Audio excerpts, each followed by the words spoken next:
இது இனிதுங்க. இன்னைக்கு எங்கள் வீட்டு சமையல் தாங்க. இன்னைக்கு ரொம்ப சிம்பிளாக தாங்க செஞ்சுருக்கேன். சூடாக சாதம் வடிச்சிருக்கேன். அப்புறம் நல்லா புதினா துவையல் அரைச்சிருக்கேங்க. சாதத்தில் போட்டு பிசைஞ்சு சாப்பிட்றதுக்கும் தயிர் சாதம் தொட்டுக்கும் சாப்பிட்ற மாதிரி தாங்க. நல்லா புதினா துவையல் அரைச்சிருக்கேன்.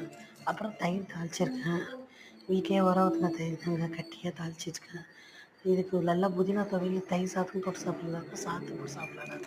கூட எப்பயும் போல் இன்றைக்கி சீசன் வந்துருச்சுங்களா, அதனால் மாம்பழம் அது எப்பயும் மேலே அதிகமாக இருக்கும். எண்ணெய் தொட்டுக்க இருந்தாலும் கூட, அதனால் மாம்பழத்தை கட் பண்ணி வச்சுருக்கேன்.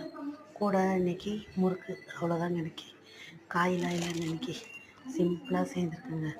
இது நல்லாயிருக்குங்க சாப்பிட்றதுக்கு. அதனால தாங்க துவையல் போட்டு சாதம் சாப்பிட்றதாங்க எங்களுக்கு ரொம்ப பிடிக்கும். அதுக்கு இந்த முறுக்கு இதை மாதிரி சைட் டிஷ் தான் ரொம்ப நல்லாயிருக்கும். காயோட உருளைக்கிழங்கு வறுத்தா நல்லாயிருக்கும். இன்றைக்கி காயெலாம் வேணான்ட்டு இன்றைக்கி ரொம்ப சிம்பிளாக செஞ்சிட்டேங்க. அவ்வளோதாங்க இன்றைக்கி வீட்டு சமையல்.